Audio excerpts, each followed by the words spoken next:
Have you ever watched a courtroom drama unfold and thought, this is riveting, but what if there's something even more unbelievable lurking behind the legal briefs? Well, buckle up because Sean Diddy Combs' federal trial is serving up blockbuster testimony, racketeering, kidnapping, Molotov cocktails, you name it. But that's not all. Rumor has it, whispered in shadowy corners of an exclusive after-party, that Diddy isn't just fighting for his freedom, he's fighting for his very immortality. That's right. One fearless freak-off attendee swears he's a vampire.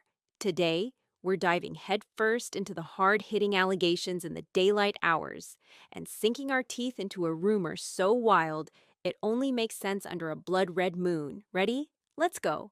On September 16th, 2024, Sean Puff Daddy Combs, music mogul, fashion impresario, and Bad Boy Records founder, found himself cuffed in Manhattan and slapped with a 5-count federal indictment. Charges ranged from racketeering conspiracy and transportation for prostitution by force to witness tampering and obstruction.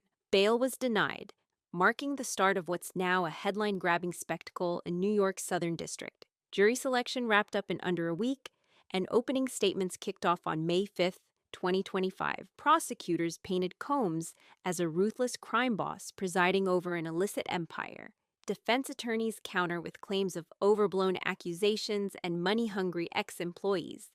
As of today, the trial has stretched into its 4th week, with witnesses lining up to testify and jurors grappling with stories that read like a Hollywood thriller. And in just a few days, we're expecting at least 6 more weeks of testimonies that could send Combs either to the electric chair of infamy or, if the jury sides with the defense, back to his mansion as a free man. But before we delve into the shocking first-hand accounts, let's warm up with the first blockbuster testimony and keep one eye on the moonlight.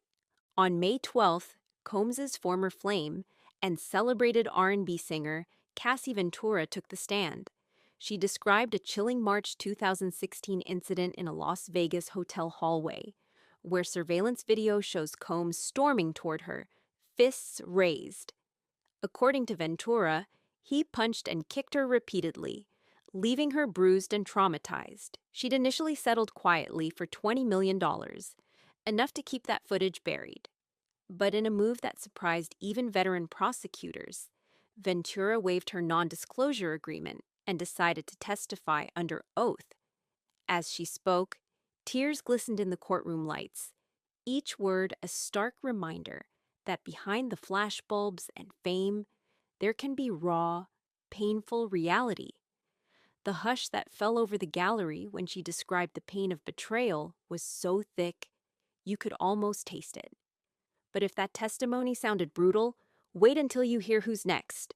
Following Ventura, prosecutors introduced Mia, an anonymous former assistant dubbed Victim 4.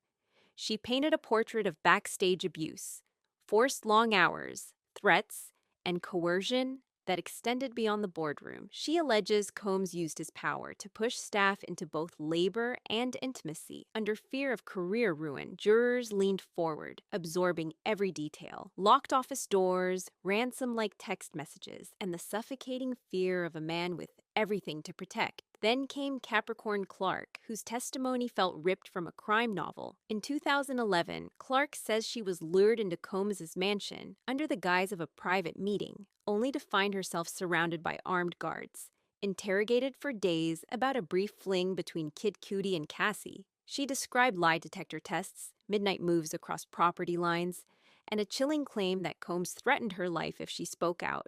The jury's jaws dropped as Clark quoted a guard saying, "He doesn't tolerate loose ends."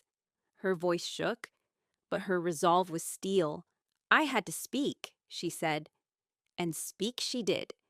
Emotional testimony aside, the drama took an explosive turn when Kid Cudi himself came forward. On May 27th, hip-hop star Kid Cudi hit the stand to recount an incident straight out of a thriller. He testified that his car was doused with a Molotov cocktail after he publicly dated Cassie in 2016, an act he's convinced was orchestrated by Combs. Flames licked the night sky. Shards of glass and scorched asphalt were all that remained. Prosecutors argue this violent act underscores their racketeering narrative, pieces of a criminal conspiracy falling neatly into place.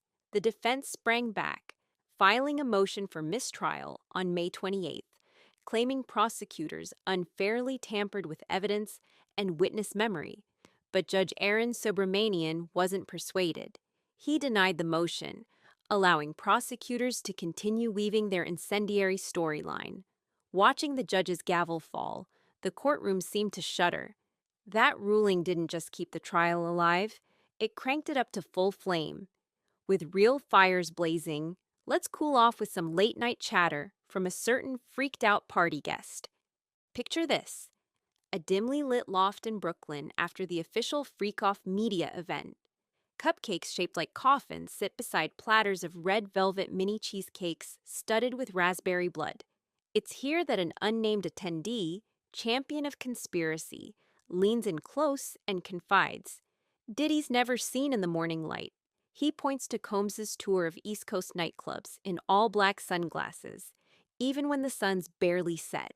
He ordered an extra garlic necklace from Etsy, the attendee claims, waving a chain dripping with plastic garlic bulbs like talismans.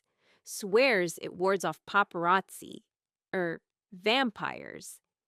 That same insider says Combs sips a special cocktail, equal parts cranberry juice and something a little darker, that he refuses to name. He called it his sunset elixir, they whisper dramatically, as a bat-shaped ice cube melts. One clip circulating online shows Combs disappearing backstage through a trap door, never to be seen until midnight, while federal prosecutors are busy burning legal documents. This fan theory is burning up social media. Our correspondent quizzed a makeup artist. He never uses bronzer, only pale foundation, makes him look immortal. As the trial barrels into its next phase, prosecutors plan to call more staffers, who claim they were silenced through hush money or fear. Legal analysts predict a star-studded cameo from a forensic accountant, someone to lay out the dollars and cents of Combs's alleged empire. On the defense side, expect a parade of character witnesses. Artists who'll testify to Combs's generosity, dancers who'll speak of his mentorship, all aiming to recast him as a cultural benefactor, not a criminal kingpin. There's chatter that Combs himself might testify, though that's a high-stakes gamble. Cross-examination could expose decades-old decisions he'd rather keep buried. Some say his legal team will instead lean on the she said they said narrative, a David and Goliath battle between a wealthy genius and disgruntled ex-employees chasing a payday. Meanwhile, outside the courthouse, a cluster of black SUVs circle like vultures. Paparazzi lenses click, onlookers tweet number Diddy trial and number Immortal Puff, keeping both the serious and scary storylines alive. By July, when closing arguments hit, the jury's got to sort fact from rumor, violence from vampire lore, and decide if Combs is guilty beyond a reasonable doubt, or just another myth in a long line of rock and roll legends. With stakes this high, the verdict could change the music industry forever, or spawn a midnight movie franchise. So here we are, a trial that reads like The Godfather meets Interview with the Vampire.